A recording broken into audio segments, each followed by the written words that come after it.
Trung Quốc tố Mỹ giả điếc về lời kêu gọi điều tra Covid-19 ở cơ sở quân đội. Ông Biden đưa ra sáng kiến cấm kỳ thị những người khuyết tật do Covid-19. Bạn thân của ông Trump không nhận tội làm lợi bất chính cho UAE.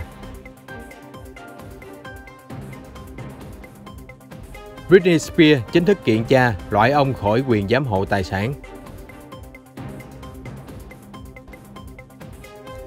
Bão cát khiến cho 20 xe đâm nhau liên hoàn ở Mỹ, nhiều người thương vong. Ổ dịch Nam Kinh Trung Quốc bùng phát, người mắc biến chủng Delta. Lời chia sẻ đầy ám ảnh của người dân vùng lũ Trung Quốc. Tất cả sẽ có trong bản tin đặc biệt cập nhật những tin tức nóng hổi nhất trên kênh FBNC.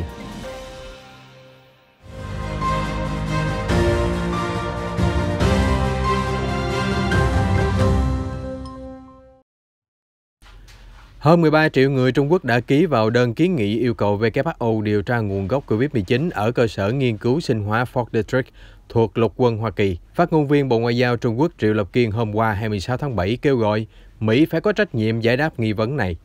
Ông Triệu nói, phía Mỹ nên có trách nhiệm phản hồi những nghi vấn về phòng thí nghiệm sinh học ở Fort Detrick. Tại sao Mỹ lại giả điếc khi đối mặt với lời kêu gọi của 13 triệu người dân Trung Quốc? Vì sao Mỹ liên tục trốn tránh vấn đề Fort Detrick? Chẳng phải Mỹ luôn đòi hỏi phải minh bạch hay sao? Sự minh bạch của các vị đâu rồi? Gần đây, Trung Quốc đã thẳng thừng từ chối cho WHO tới Vũ Hán để tiếp tục điều tra sâu hơn về nguồn gốc đại dịch Covid-19, vốn bùng lên đầu tiên ở thành phố 11 triệu dân này. Bắc Kinh cũng đã bác bỏ những nghi vấn của G7 và phương Tây nói chung về sự cố phòng thí nghiệm tại Viện Virus học Vũ Hán. Thay vào đó, lại kêu gọi điều tra cơ sở sinh hóa của Mỹ như một đòn ăn miếng trả miếng. Tổng thống Joe Biden hôm qua 26 tháng 7 đã ban hành một sáng kiến của chính phủ để cấm kỳ thị những người mắc di chứng kéo dài sau khi bình phục từ Covid-19. Đây là một nỗ lực của nhiều cơ quan Mỹ nhằm đảm bảo bệnh nhân sau khi khỏi Covid-19 có thể vượt qua những khó khăn về mặt sức khỏe và hòa nhập xã hội. Ông Biden nói, nhiều người Mỹ sau khi khỏi bệnh từ virus vẫn đối mặt với hàng loạt vấn đề lâu dài như khó thở, sưng mù não, tức là một dạng rối loạn chức năng nhận thức, đau mãn tính và mệt mỏi.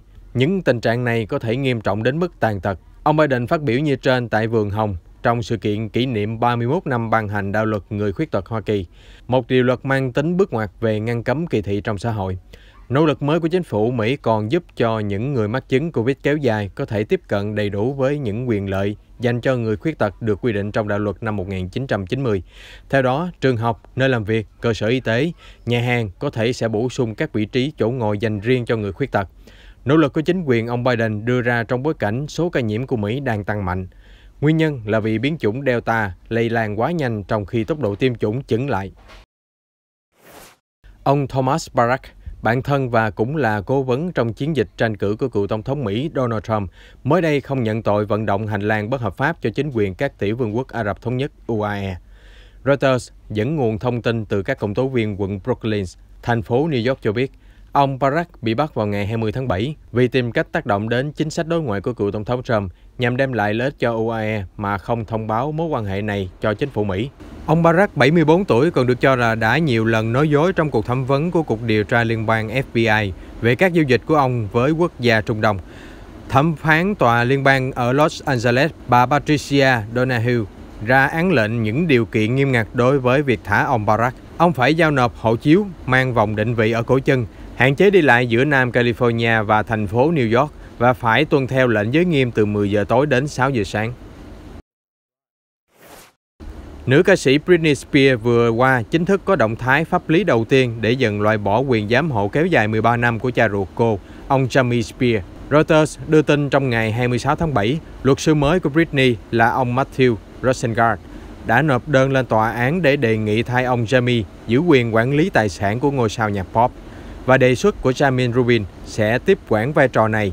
Rubin từng là kế toán có nhiều kinh nghiệm trông nom các khối tài sản hàng chục triệu đô la. Thẩm phán Brenda Penny cho biết, vấn đề sẽ được thảo luận tại một phiên điều trần diễn ra vào ngày 29 tháng 9. Trong các phiên điều trần trước, ngôi sao nhạc pop 39 tuổi nói cô muốn thoát khỏi việc bị cha giám hộ. Cô tố cáo ông Jamie lạm dụng quyền giám hộ và ngược đãi cô suốt 13 năm qua.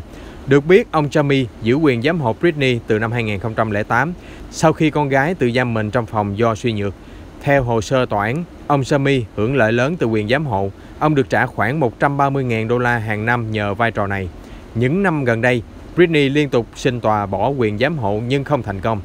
Cô bị hạn chế gặp các con, bị quản lý tài chính, trả lời phỏng vấn, bị kìm hãm nhiều quyền lợi cơ bản khác. CNN đưa tin đã có 8 người thiệt mạng và nhiều người khác bị thương nghiêm trọng sau một cơn bão cát bất ngờ tấn công tuyến đường thuộc bang Utah, che lấp tầm nhìn, khiến khoảng 20 phương tiện đâm vào nhau liên hoàn. Tai nạn xảy ra vào khoảng 4 giờ 30 đến 5 giờ chiều Chủ nhật ngày 25 tháng 7. Trong số những nạn nhân tử vong có 4 người lớn, 4 trẻ em dưới 15 tuổi, 10 người khác đã được chuyển đến bệnh viện địa phương, bao gồm ít nhất 3 người nguy kịch. Văn phòng Dịch vụ Công bang Utah cho biết, dường như 20 phương tiện đã đâm vào nhau sau khi những cơn gió mạnh gây ra bão cát che chắn tầm nhìn. Ngay sau đó, nhiều trực thăng và xe cứu hộ đã có mặt để chở các nạn nhân đến bệnh viện. Hình ảnh từ hiện trường cho thấy nhiều xe đầu kéo và xe khách mắc kẹt trong thảm kịch, ít nhất một ô tô bị đứt lìa cánh cửa. Mưa lũ ngàn năm có một ở tỉnh Hà Nam miền Trung Trung Quốc đã đi qua nhưng hậu quả còn kéo dài, khắp nơi chìm trong biển nước, gia súc chết hàng loạt khiến cho các hộ chăn nuôi lao đao. Tại một khu vực thiên tai, người dân nói với đài truyền hình CCTV rằng, bây giờ không có điện, không có nước, cuộc sống rất khó tiếp diễn. Chúng tôi đã trắng tay rồi, hy vọng khi mà nhà đài phát sóng bản tin này, chúng tôi vẫn còn sống. Gia súc chết đang trôi nổi lên bền trên mặt nước, trong khi Trung Quốc vốn trải qua dịch tả lợn vô cùng nghiêm trọng vào năm ngoái. Hiện giờ, người nông dân đang rất lo ngại dịch có thể tái bùng phát. Trong khi đó, bão Infa đã đổ bộ vào miền đông Trung Quốc từ hôm Chủ nhật, đến nay vẫn gây ra mưa lớn diện rộng ở quốc gia tỷ dân, khiến dòng lũ không biết khi nào mới rút xuống và cuộc sống sẽ được hồi phục. Theo Ủy ban Y tế Quốc gia Trung Quốc sáng nay báo cáo, trong cả ngày hôm qua, 26 tháng 7, cả nước này ghi nhận 71 ca nhiễm mới, trong đó gồm 31 ca cộng đồng, thấp hơn so với 40 trường hợp vào ngày 25 tháng 7. Hiện ổ dịch đang bùng phát tại thành phố Nam Kinh, với các bệnh nhân mắc biến chủng Delta nguy hiểm. Theo Reuters, Trung Quốc luôn muốn dập dịch quyết liệt nhất có thể. Hiện giờ Nam Kinh đang xét nghiệm vòng thứ 2 đối với 9,3 triệu cư dân và sẽ xét nghiệm lần 3 ở một số khu vực có nguy cơ lây nhiễm cao. Những nơi này cũng phải chấp hành nghiêm giãn cách xã hội. Đến nay, Trung Quốc ghi nhận tổng cộng gần 92.700 ca nhiễm, bao gồm hơn 4.600 người tử vong. Bão nhiệt đới Nepartak đang tiến vào bờ biển miền đông Nhật Bản. Cơn bão không tấn công trực diện Tokyo nhưng có thể gây mưa lớn, ảnh hưởng đến các sự kiện Thế vận hội trong hôm nay, 27 tháng 7. Mưa gió đã càng quét khắp vịnh Tokyo, khiến cho nội dung thi đấu 3 môn phối hợp nữ phải hoãn lại vào sáng nay. Cuộc tranh tài ở môn bóng mềm cũng có thể bị dời lại. Trong khi đó vào hôm qua, ban tổ chức đã cho thi đấu sớm hơn môn lướt ván để tận dụng thời điểm sóng đánh cao. Trong hôm nay, dự báo Tokyo có thể hứng lượng mưa lên tới 31,5 mm, sau đó cơn bão sẽ tấn công lên phía bắc Nhật Bản vào sáng ngày mai. Giới chức tỉnh Artvin, Thổ Nhĩ Kỳ cho biết họ vẫn đang tìm kiếm người đàn ông Seda Yigit, 40 tuổi, bị mất tích sau khi mưa lũ và sạt lở tấn công địa phương này. Hồi tuần trước, nhiều tỉnh ven bờ Biển Đen của Thổ Nhĩ Kỳ đã hứng chịu mưa lớn gây lũ lụt trầm trọng.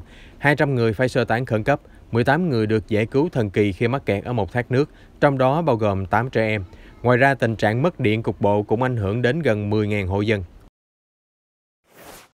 Ngay khi trở về từ chuyến du hành không gian, tỷ phú Jeff Bezos vào hôm qua 26 tháng 7 đã đề nghị đóng góp cho NASA 2 tỷ đô la nếu như cơ quan vũ trụ Mỹ giao cho công ty Blue Origin bản hợp đồng thiết kế tàu đổ bộ mặt trăng.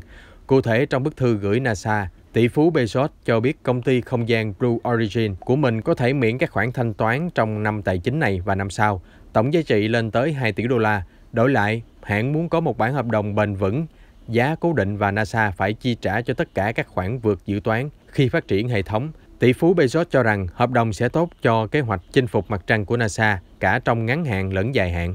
Điều đó cũng phục vụ cho lợi ích quốc gia. Trước đó, NASA đã giao cho tỷ phú Elon Musk bản hợp đồng gần 3 tỷ đô la để chế tạo tàu vũ trụ có thể đưa phi hành gia trở lại mặt trăng sớm nhất vào năm 2014. Trong quá trình đấu thầu, NASA đã từ chối các đề nghị của Blue Origin và những đối tác khác. Cơ quan hàng không vũ trụ Mỹ cho biết quyết định của họ dựa trên lợi ích tốt nhất cho chính phủ, cũng như việc SpaceX đã chứng minh được kinh nghiệm trong các chuyến bay vào vũ trụ. Liên quan đến lời đề nghị trị giá 2 tỷ đô la của ông Bezos, người phát ngôn NASA cho biết đã nhận được lá thư nhưng không bình luận gì thêm. Kỷ lục Guinness mới đây đã ghi nhận một món khoai tây chiên đắt giá nhất thế giới.